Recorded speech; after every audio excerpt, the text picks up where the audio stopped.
आपसे बड़ी स्पष्ट रूप से पूछता हूं कि कोई भी आदमी आज की डेट में क्या सरकार का काम है आरोप लगाना या सरकार का काम है अपराधियों को आरोपियों को पकड़ना? एक भी आज मुझे सिर्फ इतना बता दीजिए, एक भी एफआईआर क्या भारतीय जनता पार्टी ने करी? एक भी इन्वेस्टिगेशन भारतीय जनता पार्टी ने किया? या फिर अगर जब से हमने अडानी का नाम लिया उससे पहले एक बार भी इन्होंने सरोज का नाम लिया? सरोज से एक तरफ आप पैसा लेंगे, आपके मंत्री, आपके क्या नाम राज्यपाल, उनके पोते पोती, उसके पैसे से आप पढ़ेंगे बाहर, और यहां पर आप बात करेंगे कि राहुल गांधी कर रहे हैं, इंदिरा गांधी कर रही है, या सोनिया गांधी कर रही है, या जवाहरलाल नेहरू कर रहे हैं। लेकिन भारत की संसद में नरेंद्र मोदी इतना कमजोर इंसान है कि वो भारत की संसद में जवाब देने के लिए आना तक जरूरी नहीं समझते कि जिस तरह से उपराष्ट्रपति जी और हमारे स्पीकर, इनको भूल जाना चाहिए कभी आरएसएस के वर्कर नहीं है। नमस्कार, आप देख रहे हैं हल्ला बोल, आपके साथ मैं हूं अंजना लेकिन चाहे वो मनी स्पेकुलेशन हो, चाहे शॉर्ट सेलिंग हो, चाहे ये कुछ भी इलीगल काम नहीं है, अवैध काम नहीं है, तो सोरोस जो कर रहा है नैतिक धुरी पर आप बार बार खींच सकते हैं, सवाल पूछ सकते हैं, लेकिन सवाल है कि इसी सोरोस ने भारत में कई जगहों पर इन्वेस्ट किया हुआ है। अब ऐसे में इस फाउंडेशन के इन्वेस्टमेंट को आप रोकिए, अगर अवैध है तो आप रोकिए, या खाली फिर ये कहानी चलती रहेगी कि रिश्ते हैं, गांधी परिवार को जानते हैं इसीलिए हो रहा है? देखिए अंजना जी, सोरोस ने किसमें डायरेक्ट इन्वेस्ट किया है इसकी जानकारी तो संभवतः किसी के पास नहीं है। जिस कंपनी में सोरोस शेयर होल्डर होगा संभवतः उन कंपनियों ने कहीं निवेश किया हो, लेकिन आप किसी कंपनी के शेयर होल्डर हैं, इस नाते उस सारी कंपनी को ब्रांडिंग कर देना यह भी उपयुक्त तो होता नहीं है। उसके लिए भी नियमों का जो है निश्चित तौर पर पालन करना पड़ता है। और जहां तक एड और ग्रांट की बातें हैं तो आपको ध्यान होगा कि 31 मिलियन डॉलर जो है हमने जो है यूनाइटेड नेशंस के थ्रू जो सोरेस के ऑर्गेनाइजेशन जिससे जुड़े हुए उनको दिया भारत सरकार ने, उसमें सिर्फ 32 में से 31 जो है वो यूपीए के कार्यकाल का है, 1 मिलियन डॉलर जो है वो एनडीए के कार्यकाल का है। तो आप समझ सकती हैं कि इस तरह के एड और ग्रांट्स पर भी भारत सरकार की तरफ से नियमानुकूल नियंत्रण किया जा रहा है। अब जहां तक बात है कि आप बारंबार पार्लियामेंट में आदरणीय सभापति महोदय जो देश के उपराष्ट्रपति हैं उनके खिलाफ आप अविश्वास प्रस्ताव क्यों लाते हैं? तो उसका एक कारण है। जो सोने का चम्मच लेके जन्मे लोग हैं उनको ये भरोसा ही नहीं होता कि एक किसान का बेटा उपराष्ट्रपति है, एक जनजाति समाज की महिला जो है राष्ट्रपति है, एक चाय वाले का बेटा जो है वो प्रधानमंत्री है।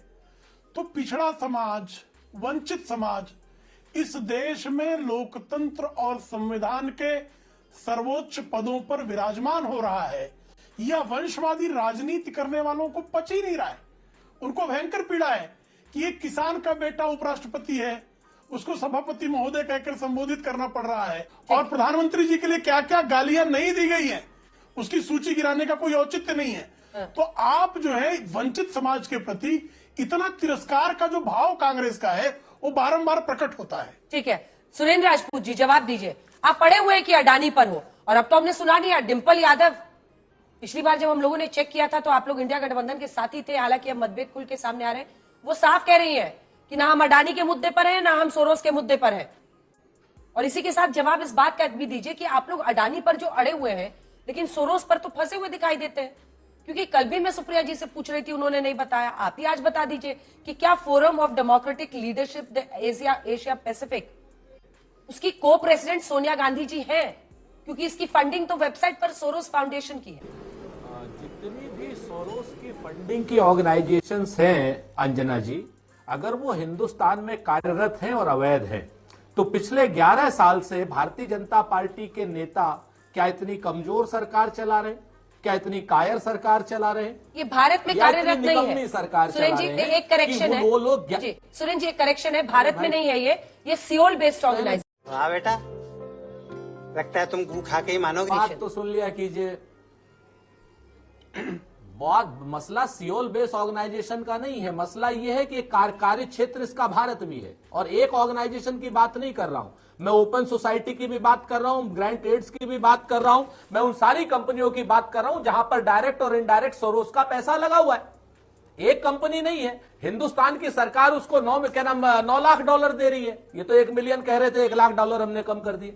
मैं आपसे बड़ी स्पष्ट रूप से पूछता हूं कि कोई भी आदमी आज की डेट में क्या सरकार का काम है आरोप लगाना या सरकार का काम है अपराधियों को, आरोपियों को पकड़ना? एक भी आज मुझे सिर्फ इतना बता दीजिए, एक भी एफआईआर क्या भारतीय जनता पार्टी ने करी? एक भी इन्वेस्टिगेशन भारतीय जनता पार्टी ने किया? या फिर अगर जब से हमने अडानी का नाम लिया उससे पहले एक बार भी इन्होंने सरोस का नाम लिया? 11 साल से आप सरकार में हैं, आप सरोस को ढूंढ करके अपनी जेब में इसलिए रखे हुए थे कि हम अडानी के ऊपर अटैक करें, अडानी के इल गॉटन कामों के ऊपर अटैक करें, आप सरोस को ले आओ। ये अजीब किस्म का मजाक है। सरकार का काम आरोप लगाना होता है, आरोप लगाना तो विपक्ष का काम होता है। सरकार का काम तो जो होता है कि वो आरोपों को पुष्ट करे या पुष्ट करे, और जो गलत है उसके खिलाफ कार्रवाई करे, चाहे हम गलत हो, चाहे सरोस गलत हो, चाहे अडानी गलत हो। सरकार का काम तो ये है ना। आप हमसे बार बार पूछती रहिए, हम तो कहते हैं सरकार को कोई भी दिक्कत है, किसी भी तरीके का हम गलत काम कर रहे हैं तो एफआईआर क्यों नहीं कर दे रहे? एफआईआर करिए, जांच करिए, दोषियों को जेल भेजिए। सरोस से एक तरफ आप पैसा लेंगे, आपके मंत्री, आपके क्या नाम राज्यपाल, उनके पोते पोती, उसके पैसे से आप पढ़ेंगे बाहर, और यहां पर आप बात करेंगे कि राहुल गांधी कर रहे हैं, इंदिरा गांधी कर रही है, या सोनिया गांधी कर रही है, या जवाहरलाल नेहरू कर रहे हैं। ये मजाक बना रखा है इस सरकार ने। सरकार है आपके पास, अगर आप आरोपों को पुष्ट नहीं कर सकते तो गद्दी छोड़ दीजिए। ठीक है, प्रेम शुक्ला जी अब इसका जवाब दीजिए। प्रेम शुक्ला जी, यहां तक कि आज जेपी नड्डा जी ने कहा सदन में कि ये देश की संप्रभुता पर चोट है। अरे भाई, अगर देश की संप्रभुता पर चोट हो रहा है तो आप ही कुछ करेंगे ना? जी निश्चित तौर पर देखिए, जैसे श्रीमान राजपूत जी ने कहा कि भारतीय जनता पार्टी ने सोरोस नहीं, सोरोस को श्रीमती सोनिया गांधी ने ढूंढा।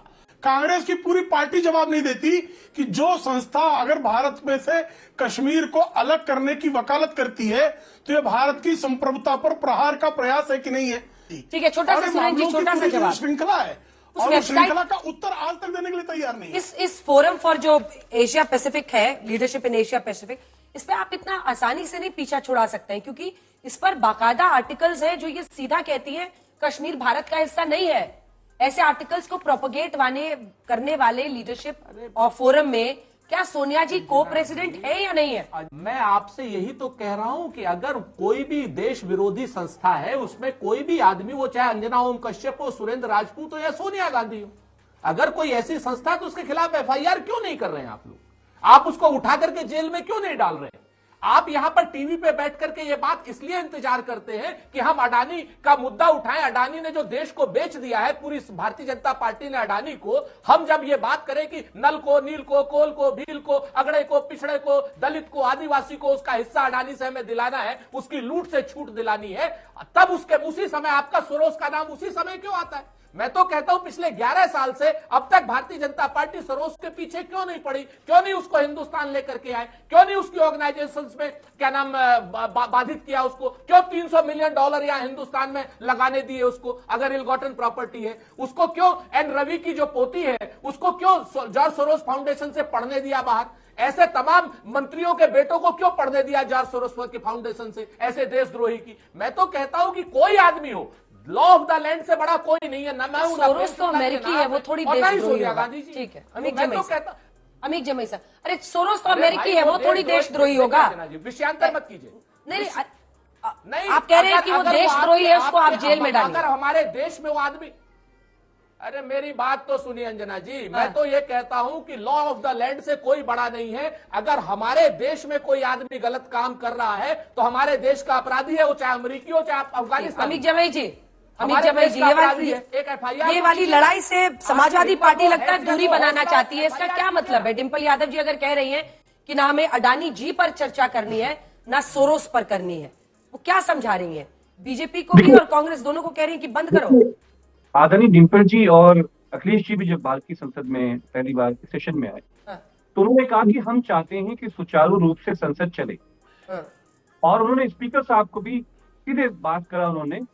उन्होंने कहा कि हम जानते हैं कि आपका डिटर्मिनेशन और आपका जो कमिटमेंट है इसमें कोई कमी नहीं है, लेकिन जो आपका कमिटमेंट है वो दूसरी तरफ है।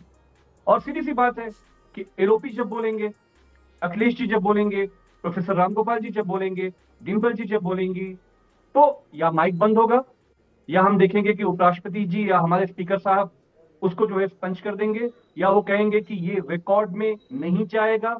सवाल ये है कि 15 दिन जो भारतीय जनता पार्टी ने सिर्फ अडानी पर सवाल ना हो, अडानी जैसे राजकुमार हो इस देश के भारतीय जनता पार्टी के, कि उनके ऊपर सवाल कैसे हो सकता है? हम ये कह रहे हैं कि अगर सोरस कोई इशू भी है तो हमारे राजपूत जी बिल्कुल ठीक कह रहे हैं कि आपके पास दुनिया की, भारत की सारी बड़ी टॉप 5 एजेंसीज हैं, आपको जो करना है करिए, लेकिन भारत की संसद में नरेंद्र मोदी इतना कमजोर इंसान है कि वो भारत की संसद में जवाब देने के लिए आना तक जरूरी नहीं समझते। हम कह रहे हैं, अखिलेश जी ने कहा कि संबल पे बात करो, आप संबल पे बात नहीं करोगे। ममता जी कहती है कि किस तरह से बांग्लादेश में हिंदू माइनॉरिटी के साथ जो एट्रोसिटीज हो रही है, प्रधानमंत्री जी गायब क्यों हो रहे हैं? और नड्डा जी सोचिए, नड्डा जी हमारे विरोध है उनके साथ, लेकिन वो इस देश के कितने बड़े नेता हैं। एक बड़े से नेता को वैश्विक संकट बना हुआ ये जो अडानी नाम का आदमी है, उसको बचाने के लिए नड्डा जी को उतार दिया। किरण रिजिजू जी, ये दोनों कोई काम अडानी नहीं कर रहे। वैश्विक संकट बन गया है। अडानी वैश्विक संकट बन, अरे सुनिए ना, डिम्पल जी कह रही है कि अडानी पे बहस नहीं चाहिए। आपको चाहिए कि नहीं चाहिए? अमित जमई को, अच्छा समाजवादी पार्टी को अडानी पर बहस चाहिए। देखिए कांग्रेस पार्टी का तो लाइन क्लियर है, उनको अडानी पर बहस चाहिए। आपको चाहिए या नहीं चाहिए? हाँ या ना बोलिए। हम बहुत साफ कह रहे हैं, हाँ। भारत की संसद चले और जो भी दिन बचे हैं, संबल पे चर्चा हो, बांग्लादेश पे चर्चा हो, एलओपी चाहते हैं अडानी पे, तो उस पे भी चलो, लेकिन संसद चलने तो दी जाए। और एक बात मैं साफ कर देना चाहता हूँ, जो लोग ये कह रहे थे कि इंडिया अलायंस से समाजवादी पार्टी लेफ्ट चली गई और राइट चली गई, उनको इस वक्त अभी के अभी कॉन्स्टिट्यूशन क्लब से जो लाइव चल रहा है, उस मुद्दे पर जावेद अली खान साहब ने, हम सब ने अपनी बात रखी कि जिस तरह से उपराष्ट्रपति जी और हमारे स्पीकर, इनको भूल जाना चाहिए कभी आरएसएस के वर्कर नहीं है। ये प्रोटेक्ट करने के लिए, विपक्ष की आवाज के लिए उस जगह पे बैठे हुए हैं, लेकिन वो पुराने फॉर्म में। एक आखिरी बात 20 सेकंड के लिए, राजपूत जी आपको याद होगा कि जब हामिद अंसारी साहब यूपीए 1 में थे, जब सोमनाथ दा यूपीए 1 में और 2 में थे, हमेशा कांग्रेस पूरा लेफ्ट अनकंफर्ट हो जाता था कि ये तो एनडीए को बचाते हैं, हामिद जी और सोमनाथ दा।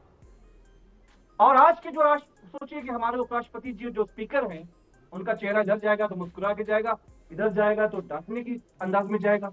ये डेमोक्रेसी का जो खेल बना के रखा हुआ है, भारत की संसद का 15 दिन जो अपमान भारतीय जनता पार्टी ने किया है, ये पूरा देश देख रहा है। इंदिरा जी खत्म। शाबाश बेटा, बहुत बढ़िया। अब बताइए मैं क्या करूंगा? एक बहुत सिंपल सी टिप आपके साथ शेयर करती हूँ। अपने हाथ को इस तरीके से रखिए।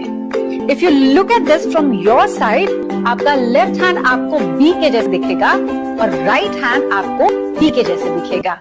B and D. B for थोड़ी मदद रखिए। वे मैं तेरा मन पर